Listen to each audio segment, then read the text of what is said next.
A'udzubillahi minasyaitonirrajim. Bismillahirrahmanirrahim. Assalamualaikum warahmatullahi wabarakatuh. Alhamdulillah, alhamdulillahillazi hadana lihaza wa ma kunna linahtadiya laula an hadanallah. Asyhadu an la ilaha illallah wa asyhadu anna Muhammadan abduhu wa rasuluh la nabiyya ba'da amma ba'du. Segala puji bagi Allah, salawat dan salam bagi Rasulnya, Baginda Nabi Muhammad sallallahu alaihi wasallam. Allahumma salli ala Muhammad wa ala ali Muhammad. Yang terhormat Dewan Juri, Dewan Hakim, rahimakumullah. Judul surahan kami pada kesempatan kali ini iaitunya Al-Quran sebagai petunjuk. Wahai pecinta Al-Quran yang dirahmati oleh Allah, Al-Quran merupakan firman Allah Subhanahu wa Ta'ala yang diturunkan kepada Nabi Muhammad sallallahu alaihi wasallam melalui wasilah malaikat Jibril agar disiarkannya kepada seluruh umat yang ada di muka bumi ini. Allah menurunkan Al-Quran dengan tujuan agar dijadikannya petunjuk dan pedoman. Diumpamakan ketika kita membeli sebuah barang, biasanya kita akan diberikan buku petunjuk dalam penggunaan barang tersebut.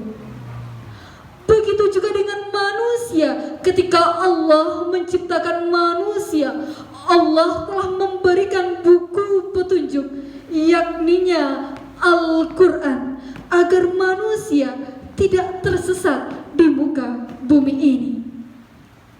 Sebagaimana firman Allah dalam Quran surat Al-Baqarah ayat 185 yang berbunyi,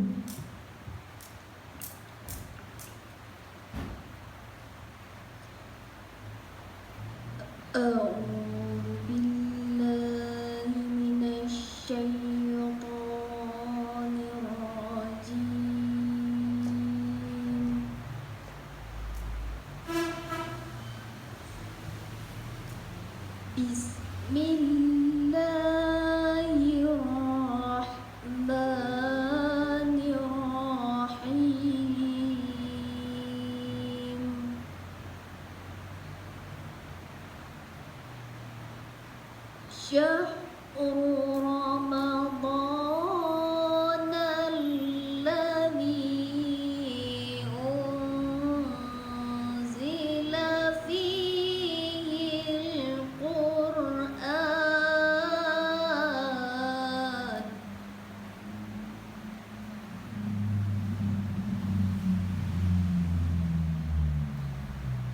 unzila fihi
kepada Allah dari godaan syaitan yang terkutuk dengan menyebut nama Allah yang Maha Pengasih lagi Maha Penyayang. Bulan Ramadan adalah bulan yang di dalamnya diturunkan Al-Quran sebagai petunjuk bagi manusia dan penjelasan-penjelasan mengenai petunjuk itu dan pembeda antara yang hak dan yang batil. Maha benar Allah dengan segala firman-Nya. Hadirin rahimakumullah.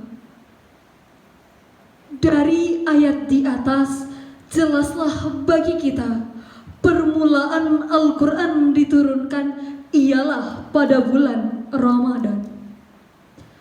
Kemudian pada ayat ini Allah juga menjelaskan beberapa fungsi Al-Quran.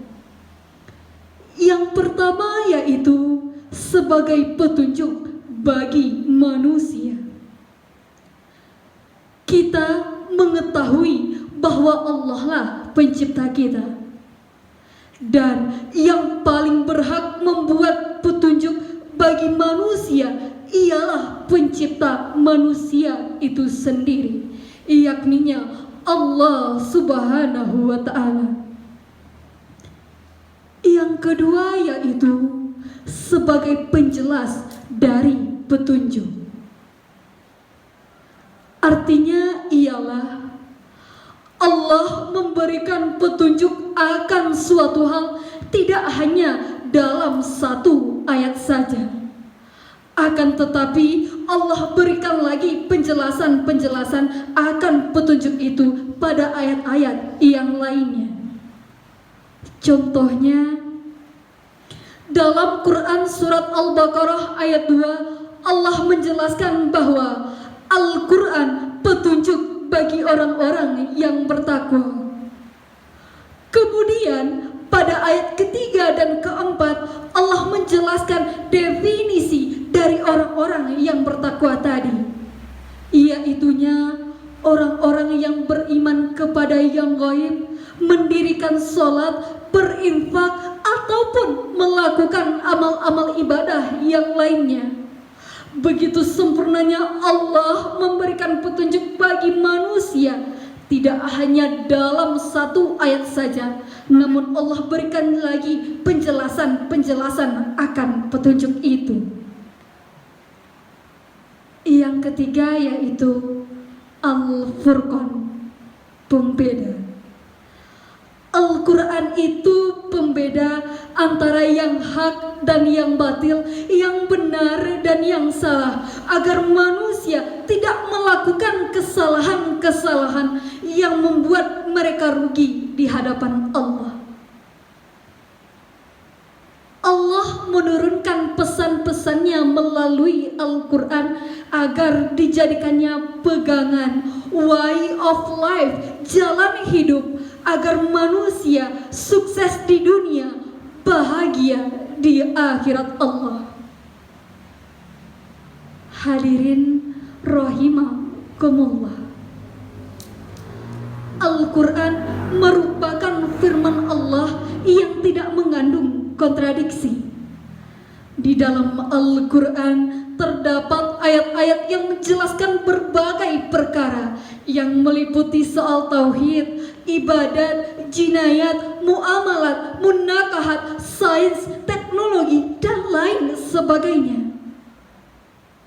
Kelebihan Al-Quran ialah tidak ada satu perkara pun yang terlepas ataupun tertinggal di dalamnya.